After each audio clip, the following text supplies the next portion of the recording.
Kang menyelimuti kediaman keluarga Pak Gian dan Ara pulang dengan keadaan lusuh dan memprihatinkan. Tuan Pak yang baru pulang dari kantornya dikejutkan dengan penampilan anak kembarnya ini. Katakan apa yang terjadi, tegas Tuan Pak. Ara melucu sedangkan Ian berkata repot seperti mengalami trauma. Ian maupun Ara tidak ada yang mau membuka suara.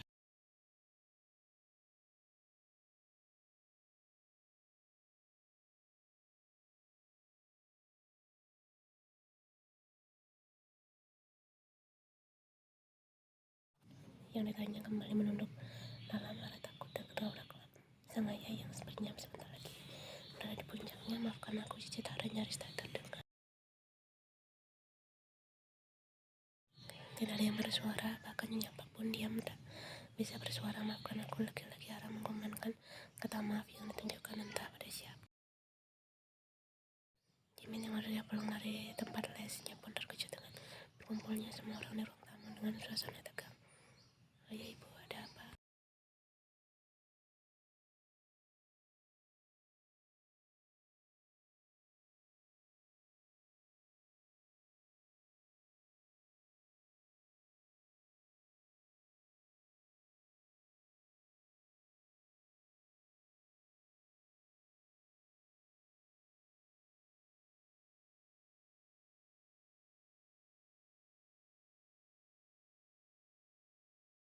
Sampai pada di kamar Ian pun ia tetap bungkam, tidak ada niatan untuk membuka suara. Sedangkan Jimin ikut diam. Dengan telaten Jimin mengambil baju tidur untuk Ian kenakan, namun tidak ada respon berarti. Mereka menarik obat. Setelah sekian lama akhirnya Ian membuka mulutnya, walaupun hanya kata ranju yang keluar. Jimin dengan sabar menunggu kata-kata selanjutnya yang mungkin akan keluar lagi.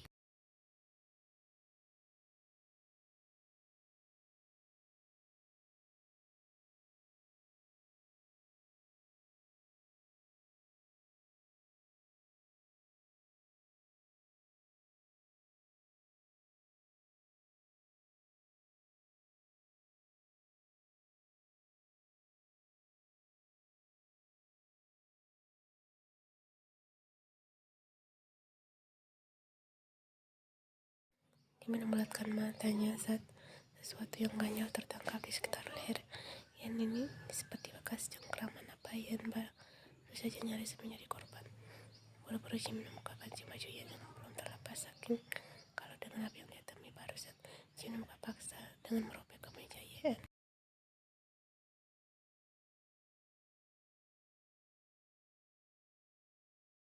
Ian tersadar badannya kembali bergetar di tepisnya. Tangan Jimin yang mencengkram kuat seragam yang lusuh hingga cengkraman itu terlepas. Ian menyusut menjauh dari Jimin. Ian menjauh memepetkan badannya ke sudut tempat tidur.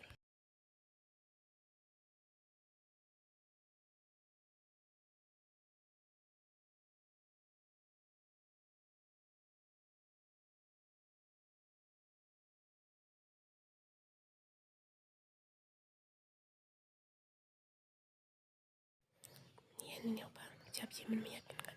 Jimin yakin Ian Iqbal bukan takut pada dirinya. Ian hanya masih terbayang dengan perlakuan yang menyentuh dirinya. Ian menangis-nangis yang tertahan. Jimin yang mendengar itu semakin sakit. Cinta seperti hari yang berlangsung dewasa, walaupun sebenarnya ceria dan humble, tetap saja di sana masih terdapat banyak kepolosan. Tidak seperti Ara. Ian benar-benar gadis polos yang tidak tahu apa-apa.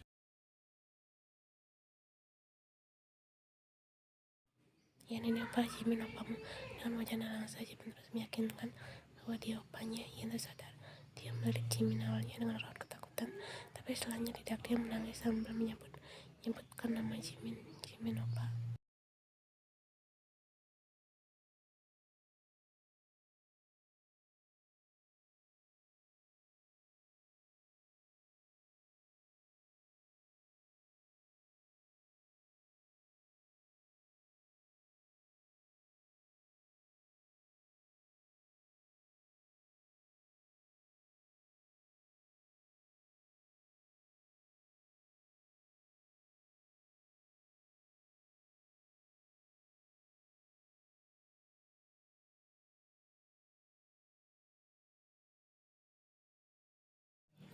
Jimin melirik sekilas ke arah Ian yang terdapat darah yang sudah mengering. Jimin yakin berarti saat Ian mencoba melarikan diri dia tergores sesuatu yang tajam hingga apanya lebam dan ada goresan yang dalam. Ia nak aman, ada apa? Kau tidak usah takut.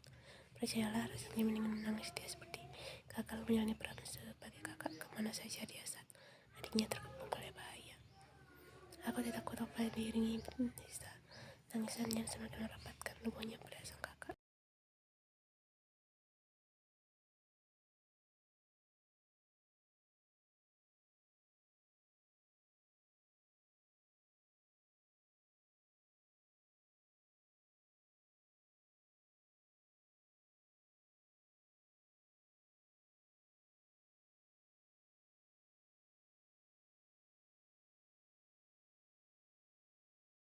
Jimin merasa kepala yang bergerak seperti menolak untuk cara dan hanya ingin Jimin menenangkannya. Baiklah, aku mengerti, kita obati dulu lukamu ya, nanti kau infeksi dan juga kau harus mengganti bajumu, kau tidak akan nyaman dengan pakaian seperti ini. Awalnya Jimin menolak, namun setelah beberapa saat akhirnya ia menurut. Dengan perhatian Jimin menggantikan baju Ian dengan piyama bermotif Mickey Mouse yang Jimin beli saat ulang tahun Ian tahun kemarin. Setelah selesai, Jimin mengambil kotak P3K yang ditaruh dekat pintu kamar mandi. Dengan sangat hati-hati, Jimin mengobati Ian sekali. Badan kesakitan, banyak luka goresan dan lebam di mana-mana.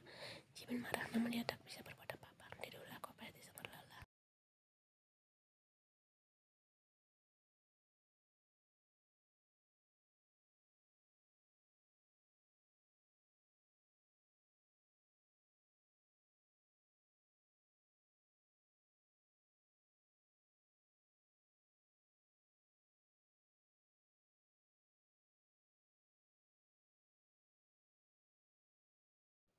Kepala Ian otomatis mengangguk saat Ian masih kecil. Jimin suka sekali menyanyikan lagu untuk Ian. Kau benar-benar terlalu mudah untuk menemukan arti dalam hidupmu, mencari sesuatu yang lain seperti mimpi yang kau miliki. Dengan suaranya yang berat, Jimin memulai dari bait pertama, memenuhi hidupmu dengan sesuatu yang lain seperti air mata di matamu. Memangnya siapa yang peduli siapa dirimu ketika sungai itu mengalir dalam dirimu. Itulah yang saat ini Jimin nyanyikan lagu favorit Ian. Dia kayak biasanya Jimin memberikannya melalui tes piano, namun kini dia menyanyikannya langsung menggunakan lirik asli tanpa instrumen.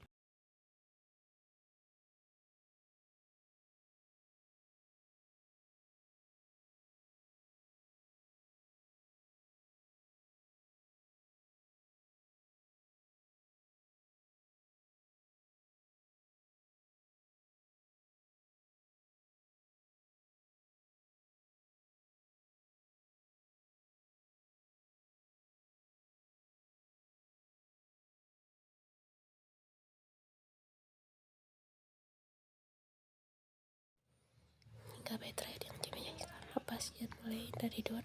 Ian tertidur di dekat belakang sang kakak yang mulai ikut terpejam.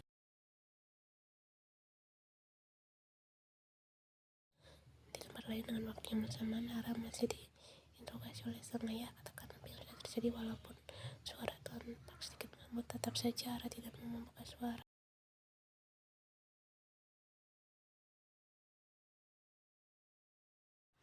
Tuan Pak yang sudah menurunkan pondasinya kini naik lagi. Demi Tuhan, Nara Nyonya Pak hanya bisa menenangkan Nara walaupun dalam hatinya dia berdoa supaya Nara mau bicara dan membuat Tuan Pak mengerti dengan keadaan. Sayang, bicaralah, ayah tidak akan marah. Kira-kira seperti itu saat Nara tak kunjung membuka suara. Sudah malam, bukankah sebaiknya Nara istirahat? Nyonya Pak pun dengan sikap kerasnya terhadap Nara. Akhirnya Nyonya Pak pun meminta sang suami agar Nara dibiarkan istirahat.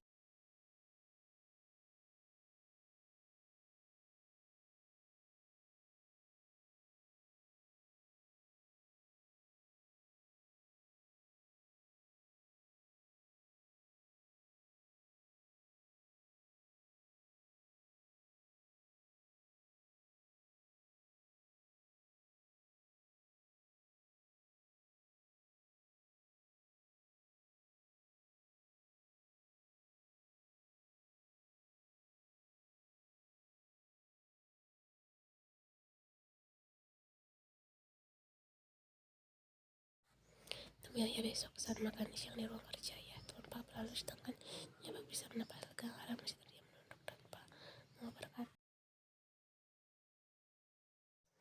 kita tidur, nyonya Park menuntun Hara agar bangkit dari duduknya. Namun Hara menahan pergelangan tangan sang ibu membuat nyonya Park dibuat keheranan. Kau ingin sesuatu?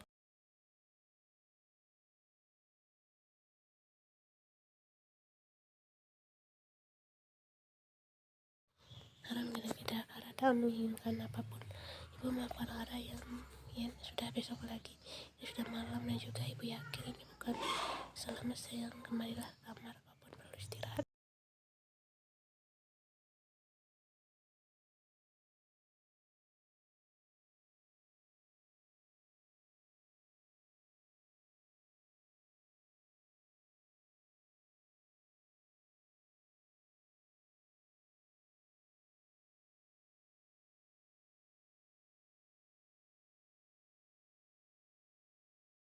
Tidak perlu waktu lama untuk mengambilkan obat. Jimin sudah kembali dengan satu nampan penuh berisikan segelas air putih dan juga mangkok bubur. Ibu bilang makanlah dulu, setelah itu minum obat.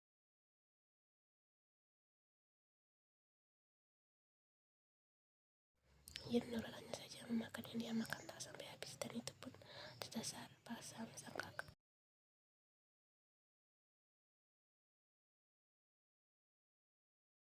Hari eksekusi tiba. Ya, bagi Hara hari ini adalah hari eksekusi untuk dirinya. Entah beruntung atau tidak, hari ini kebetulan hari Minggu, jadi Hara tidak perlu membolos sekolah.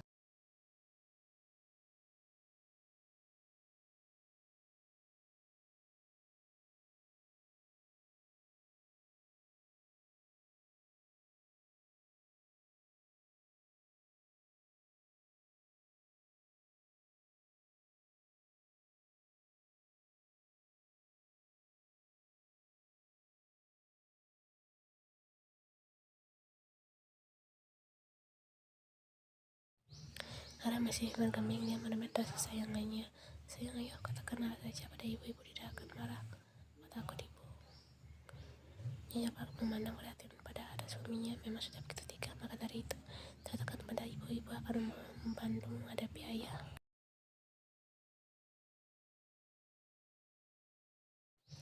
Hara menolaknya dengan sabar. Aku mau yang benar-benar najis itu. Dengan suara gemetar, Hara akhirnya mau mengakui kesalahannya. Nyonya Park tentu saja terkejut, namun dia bisa menutupinya kalau Hara menjelaskan semuanya. Aku sabarnya karena semua orang mengeluh-elukan Yen tidak di rumah, di sekolah, bahkan pria yang aku sukai pun menyukai Yen. Hati Nyonya Park terus ngilu. Seharusnya dia memperhatikan semua anaknya.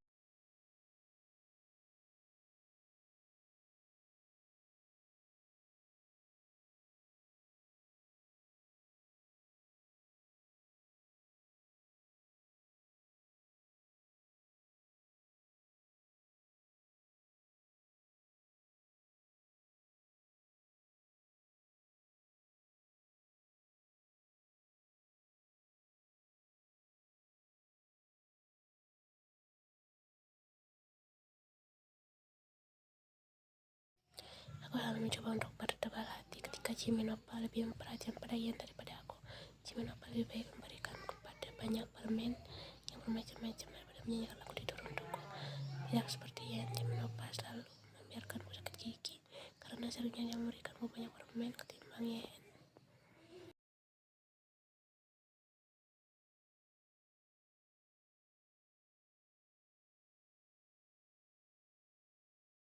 Hara menangis tanpa isakan pilu. Hatinya sudah terlampau sakit ketika isakan dengan keluar seperti ingin menyiksanya dengan pelan.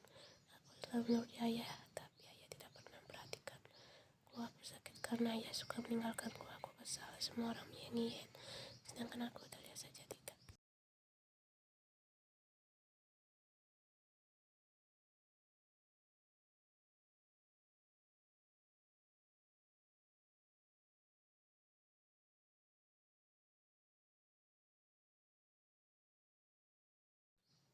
Biarkan saja, biar ibu.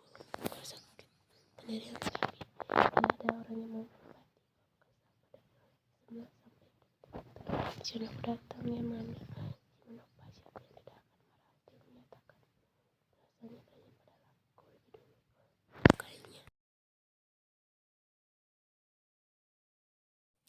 Sampai si iblis muncul ke permukaan seperti biasa. Kita bersama, namun bukan hal yang sama. Aku mengajaknya untuk melewati diri sedang sampai tiang gelap. Aku tahu di sana pasti ada para ajus yang suka mabuk.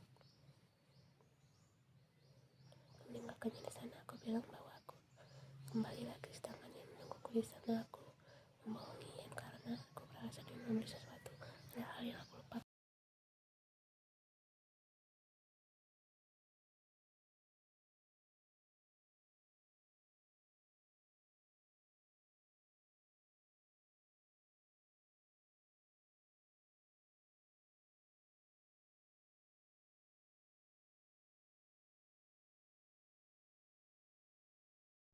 Tanpa kata sengaja mengucapkan arah dari istrinya. Awalnya dia ingin mengambil istrinya, namun saat dia bertanya pada salah satu pelayan rumah, dia bilang bahwa istrinya sedang berada di taman. Datang di waktu yang tepat. Tidak Tuan, bahwa gemuruh hebat semalaman. Dia pun memikirkan nasib kedua anaknya. Dia marah bukan karena apa-apa. Dia marah karena khawatir pada kedua anaknya yang pulang dengan keadaan yang tidak semestinya, apalagi dengan keadaan Ian. Dia tak bisa membayangkan sesuatu telah terjadi pada kedua anaknya.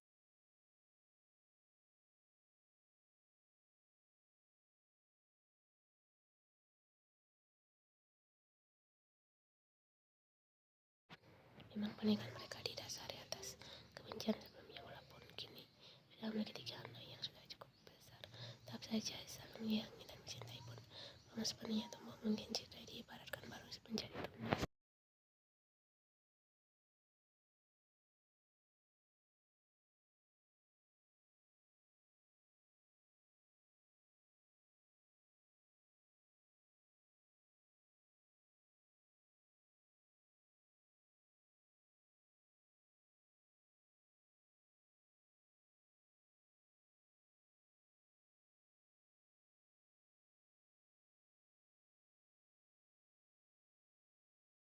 Aku meninggalkannya di sana. Aku bilang bahwa aku kembali lagi, sedangkan Ian menunggu di sana. Aku membohonginya karena aku beralasan ingin membeli sesuatu. Ada hal yang aku lupakan. Ian percaya siap saat aku meninggalkannya. Entah kenapa perasaannya tidak datang. Aku berlari menghampiri Ian, tapi terlambatnya sedang ditarik oleh ajus yang ada di sana. Aku meninggalkannya supaya dia diculik saja, tapi ternyata aku salah. Ian berjanji sudah cukup tidak ingin mendengarkan dari hati ini sudah tidak ternyata mereka selamat dan mengikuti ketika ternyata karena melepaskan jari yang di dalam dan sikap pun keluar dari tubuhnya dengan terluka.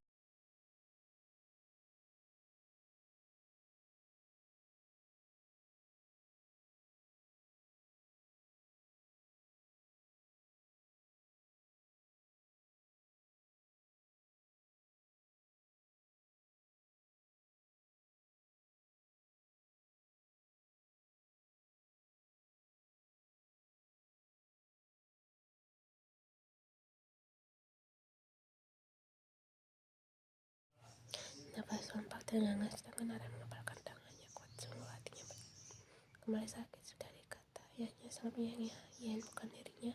Ara menolak dalam menangis. Tangisnya